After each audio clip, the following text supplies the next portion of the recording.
Halo, jumpa lagi dengan saya Antoni Kristianto dari Pantos Home Decoration Gallery. Hari ini kita akan bahas tentang Q&A tentang keramik, tiles, granit, kayu dan sebagainya. Oke, seperti biasa kita mulai dengan pertanyaan nomor 1. Apa kelebihan dan kekurangannya untuk bahan keramik, granit, dan vinil? Wah, ini pertanyaannya cukup mendasar dan lengkap ya. Jadi kalau keramik, granit, vinil, urutannya biasanya keramik di posisi paling murah, granit di posisi paling mahalnya. Kalau vinil itu lebih di bahan alternatif, kalau keramik dan granital itu kurang mumpuni atau kurang pas di proyek itu.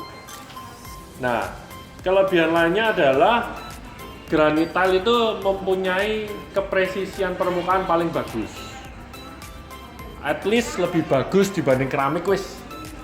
Permukaannya dia lebih bagus, hasil printing yang lebih bagus, kulit jeruknya jauh berkurang dibanding keramik. Dan kebanyakan granit itu sudah cutting edge atau ujungnya sudah siku-siku. Jadi pemasangan bisa lebih rapi.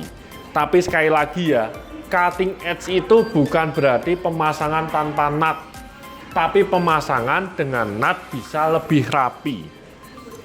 Kalau vinil, kelebihannya adalah bisa langsung tempel di permukaan untuk yang biasa untuk renovasi. Itu satu-satunya kehebatan yang bisa dilakukan oleh vinil. Bukan satu-satunya kehebatan vinil, tapi itu vinil yang paling hebat. Kalau suruh renovasi, aslinya tile atau aslinya keramik, mau diganti suasana kafe motif kayu, nah itu vinil paling jago. Semoga itu bisa mewakili pertanyaan ini ya. Pertanyaan kedua, kalau ruko pakai granit atau keramik saja? Itu kembali dari budget. Keramik pastinya lebih murah, granitnya pasti lebih menjual. Jadi granit itu kalau kita bilang, oh saya lagi jual ruko nih, speknya granital 60-60 sama speknya keramik 40-40, ya pastilah untuk menjual lebih menjual yang granital ya. Jadi kalau istilah orang Semarang lebih madoli. Pertanyaan selanjutnya, kalau EcoFloor, chemical apa yang digunakan untuk kesehariannya? Kebetulan beberapa kamar pakai EcoFloor. Apakah di Pantes ada? Oke. EcoFloor yang di sini EcoFloor yang dimaksud adalah mungkin brand EcoFloor ya. Kalau brand EcoFloor itu bahannya adalah vinyl plastik composite. Modelnya motif-motif kayu seperti ini. Nah, permukaan atas yang kena kotoran itu bahannya tuh seperti vinyl. Jadi pembersihannya sesimpel membersihkan vinyl biasa, paling bagus pakai obat pel, dipel biasa gitu aja. Kalau EcoFloor itu permukaannya ada teksturnya, jadi permukaan motif kayunya itu bertekstur. Kalau memang ada yang membandel, pakai aja misalnya sunlight kasih air, kasih sikat gigi apa sikat sembarang lah, disikat dikit-dikit, itu bisa. Tapi kalau untuk kesehariannya, pas pakai obat pel, super pel biasa itu aman kok. Pertanyaan berikutnya, saya lebih suka granit, warnanya kinclong, kelihatan mewah. Kalau vinil mehong, wah lah ini. Suka granit karena kinclong. Oke, setuju. Jadi menurut saya granit tile sama vinil itu dua hal dengan perlakuan yang cukup berbeda. Granit tile lebih disuka, betul, karena glossiness, karena kekuatan dan sebagainya. Tapi granit tile itu biasa mempresentasikan motif-motif batu natural. Tapi kalau vinil itu biasa mempresentasikan motif-motif kayu. Tapi sekarang dari Tako pun ada yang motif-motif semen. Itu keren juga. Untuk mehong mungkin yang dimaksud mahal ya. Untuk vinil enggak mahal sekarang. Di 150 ribuan per meter persegi. Bahkan lebih murah dan jauh lebih murah daripada granit tile. Untuk dinding kamar mandi dan lantai kamar mandi, spesifikasinya yang bagus yang bagaimana? Spesifikasi itu awalnya jangan gini. Ukuran itu berhubungan langsung dengan harga. Semakin potongannya kecil, standar ya, itu biasanya lebih murah daripada slab yang gede-gede. Jadi untuk ukuran itu hubungan langsungnya dengan harga. Untuk spesifikasi yang bagus itu overall sudah oke semua sih. Jadi kalau kita bilang bagus, misal kalau dinding kamar mandi dulunya banyak orang cari glossy dengan asumsi pembersihan lebih mudah. Untuk lantai dulunya semua orang cari yang kasar dengan asumsi biar nggak kepleset. Tapi dari hari ke hari itu sering berubah, sering bergeser customer. Kasar, nggak licin, tapi ngerasiinnya kosong. Orang pada males. Glossy, udah nggak kekinian, semua lebih pada doff. Jadi, untuk menentukan spesifikasi lantai dinding kamar mandi yang baik, menurut saya paling oke harus cari referensi pingin jadinya seperti apa dulu. Dari gambar referensi itu, baru kita breakdown. Ini ada pilihan apa aja, kemudian kita sesuaikan budgetnya.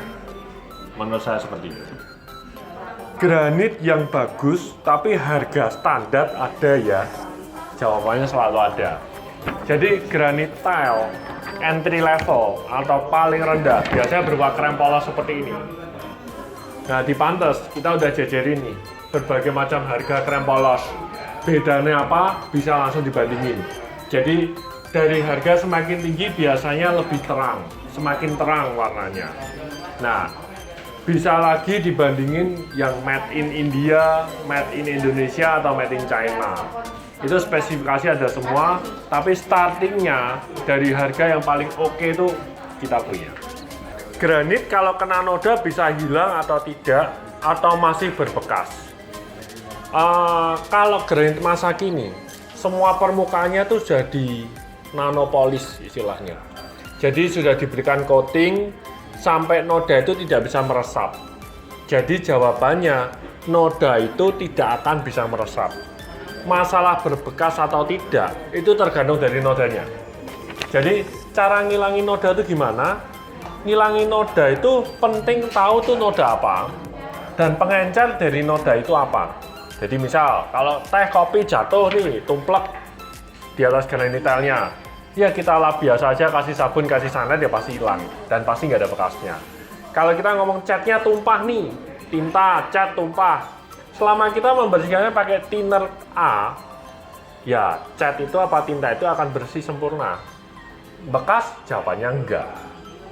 Terus ada pertanyaan lagi, loh saya sering kok itu kelihatan noda bekas-bekas. Nah, membekasnya itu ternyata setelah dari pengalaman kita sendiri, membekas itu jawabannya kena noda asid, noda berbahan asam, misal Postek, Proclean, ada asamnya itu. Begitu ketetesan, kesannya nodanya akan hitam-hitam dan terkesan barang itu gosong. Nah itu gara-gara kandungan asamnya. Kalau itu dibersihkan pakai apa aja nggak bisa tuh. Dan berbekas, yes, selamanya berbekas. Pertanyaan selanjutnya, bedanya granit double loading, printing, sama glaze apa ya? Oke. Granit istilahnya printing, itu ada granit entry level tadi. Modelnya kayak gini. Warnanya biasanya lebih ke krem, lebih tua. Kalau double loading, seperti ini jadinya. Sama-sama krem, yang printing sama double loading sedikit kecenderungan lebih terang. Bisa dilihat lagi double loading itu ada dari sisi sampingnya ini. Bisa di zoom? Bisa nggak ya nge-zoom ke sini? Terlihat ada dua lapisan yang berbeda warna. Kelihatan nggak? Kalau ini, nah lapisan berbeda, itu double loading istilahnya. Nah, yang ketiga itu adalah glaze. Glaze itu seperti keramik, seperti ini. Jadi dia keunggulannya ada, dia bisa ngeprint apa aja sesuai motif yang kita inginkan dengan hasil hampir persis dengan ya digital printing gitulah. Dia tuh bagus untuk motifnya. Tapi sekali lagi, glaze juga punya kelemahan. Bayangannya tidak sehebat granit tile polish. Glaze itu lebih apa ya? Ada gelombang air gitu ya. Itu ciri khasnya glaze. Gimana sih pemasangan granit yang benar? Apakah perlu pakai nut atau tidak?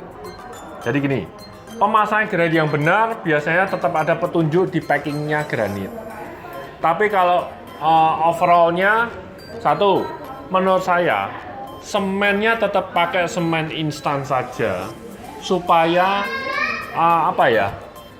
percampuran antara butir semen dengan pasirnya itu lebih homogen. Kalau lebih homogen, semennya lebih bagus, menempel lebih erat, lebih pekat.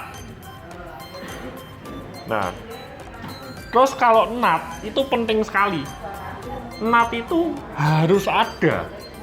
Karena nut itu tempat kalau bangunan itu istilahnya kan ada pergerakan bangunan dari bulan ke bulan, waktu ke waktu ada pergerakan. Nah, nut itu fungsinya sebagai seperti fungsi silen di kaca. Supaya kalau ada gerak-gerak dikit, dia masih bisa gerak di nutnya. Jadi nut itu harusnya yang baik ada seperti pasta.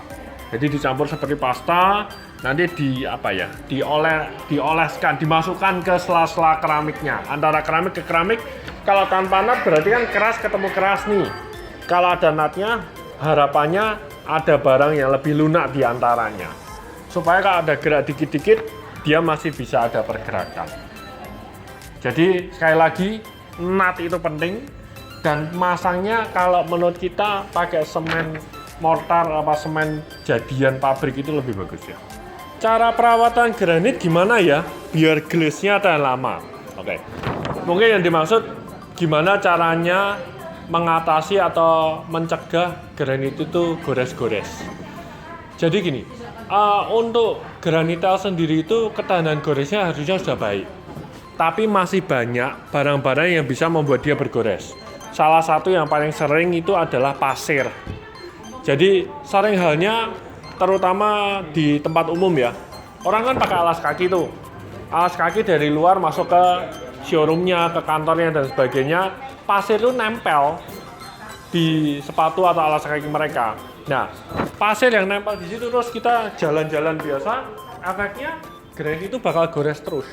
Nah, penanggulangannya adalah pakai keset-keset model-model keset bakmi. Nanti mungkin dicarikan ya. Bisa dari 3M, Nomad, bisa dari Bagus, bisa dari mana. Di Pantes pun juga pakai. Kita juga ada jual roll juga sih. Jadi lebih banyak bisa ikut gerak. Nah, seperti ini. Kita selalu nyediain keset-keset bakmi istilahnya. Supaya apa? Orang mau masuk ke sini itu sambil dia jalan beberapa langkah dulu, harapannya kerikilnya nyentel di kasetnya itu. Jadi waktu kita jalan di sini sudah nggak begitu menggores granitnya. Begitu sih tipsnya. Kalau buat kamar, vinil apa granit ya yang lebih adem dan nyaman. Oke, adem dalam hal ini menurut saya visualisasi adem gitu ya. Ya jujur saya bilang vinil ya. Atau granit pun masih oke. Selama dia motifnya bukan yang bright atau warnanya bukan yang terlalu cerah. Doff dan motif kayu menurut saya itu deh. Untuk bahan mau vinil mau granit semua oke. Yang penting motifnya menurut saya relatif redup dan nuansa kayu. Kalau nuansa batu terkesan kurang warm ya. Oke, sekian edukasi singkat dari kami. Jangan lupa follow dan subscribe Pantes Gallery. Dan kalau ada pertanyaan apapun tentang bangunan Anda, jangan ragu untuk tanya aja di sesi Q&A kami. Terima kasih.